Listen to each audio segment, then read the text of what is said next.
Here we are in part 4 of the transnational development of Byzantine to Gothic cathedral plans. As you saw in an earlier video, it was really the invention of the flying buttress that transformed cathedrals from those heavy, dark, Romanesque masses into the light, airy, visually stunning cathedrals that we think of when we think about Gothic architecture today. You saw exactly how that happened by reinforcing the walls, but at a distance from the wall. Light was able to get into the clerestory that you see here, the triforium, and in that way light flooded into the center of the cathedrals themselves. In the video about Abbot Suger, you see how that engineering decision, that engineering technique was prompted by the desire to bring nature into these designated sacred spaces.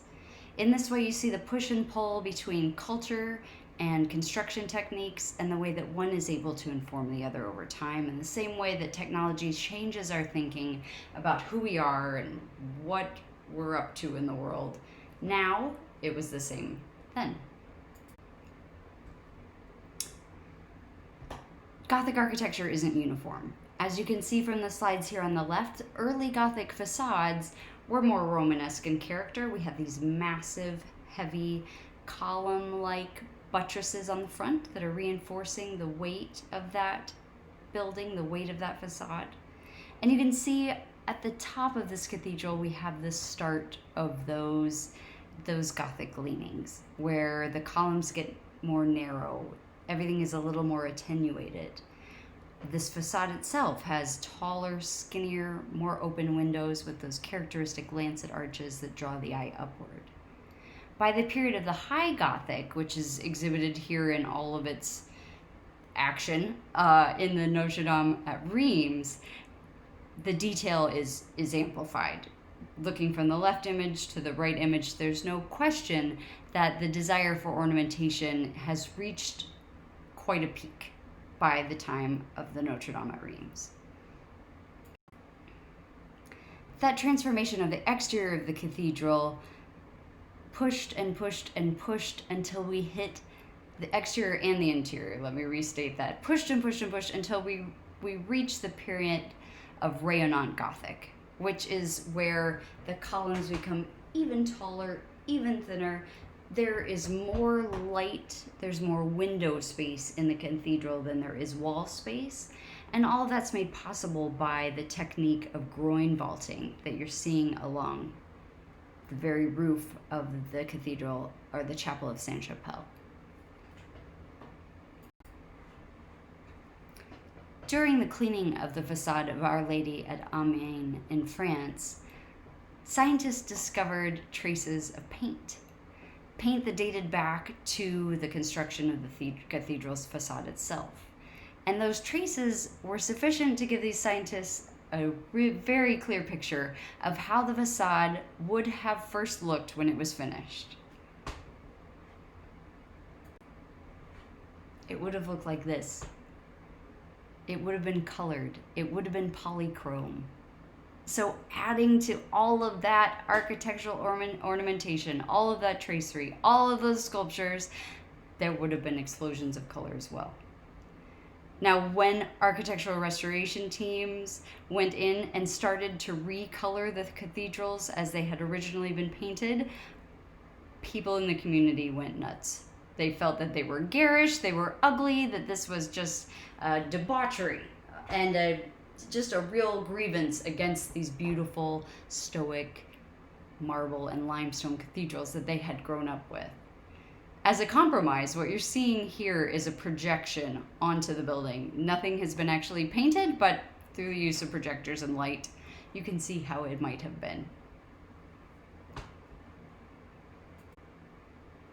Here's even further detail and even closer view of those projections. Just look at that explosion of primary color. Once again, as we saw with Greco-Roman temples, the use of color from antiquity through the Gothic period was far more prevalent than we have known before.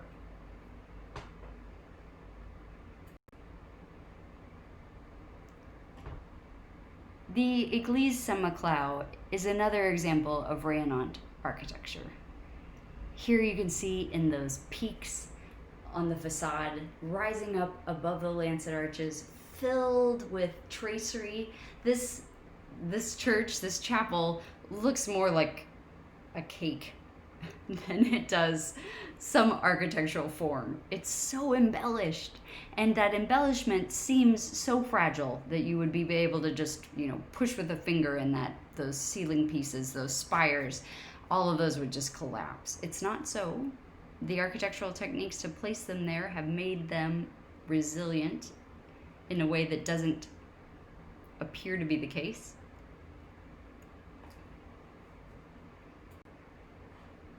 And we see the extent of Rayonnant Gothic in the interior of the Chapel of Cluny, which is now a museum in Paris. Just look at that ceiling.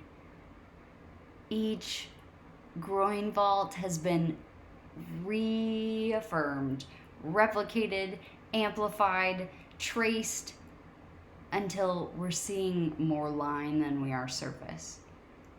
They're just incredible structures, and a kind of detail that modern architecture has erased altogether in its desire to create, white cubes or steel and glass buildings. Those have their purpose too. But it's fun to go back and admire this style of architecture and the sort of luxe lifestyle that it attempted to embody. Speaking to the coronation, one famous painter, Jean-Louis David, painted Napoleon's coronation as we see it here in 1807. It depicts the coronation of Napoleon as the Emperor of the French in Notre Dame Cathedral in Paris on December 2nd, 1804. If that date lingers in the mind, it's because this was also the height of colonization around the globe. The French weren't the only colonizers, but as Beyonce points out in this film still of Ape Shit, he was being coronated the monarch of France at the time where he was suppressing the rights of so many people of color on different continents and in different countries around the globe, including the Haitians.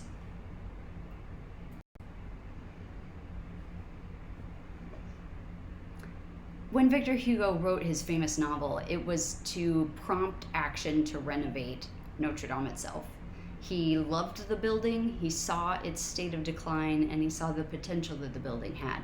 And after people read his book, there was a groundswell of funds and support to renovate Notre Dame into what we see it as, what we saw it as prior to the fire in 2019.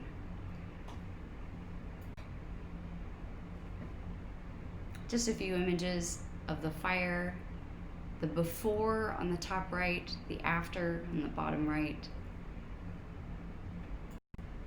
I'm showing you all of this because one of the most coveted architectural commissions of 2020 and probably 2021 will be the renovation of Notre Dame. The government of France has put out a call for architectural proposals, and we began to see some of those proposals last year. One, Vincent Calabas's proposal was to think rigorously about that area, the ceiling that was known as the forest because of all of the dense timber beams that were there in order to hold up the roof. His proposal is to create a living garden on the roof of Notre Dame to become a true and green living forest. Another proposal is this one, to put a swimming pool on the top of Notre Dame. It's quite a peculiar way of thinking about the renovation of the cathedral, but it is a way of prompting new ideas, of thinking about how to bring this cathedral into contemporary dialogues about the use of space, once considered only made for the monarchy, only made for the elite, and thinking about it now as a public park, basically, for the people of Paris. What do you think about these proposals? What do you think should happen? Restore it to the condition it was prior to the fire, which would date it back to the 1824 renovation, or do something new? Just drop me an email with your thoughts. Thanks.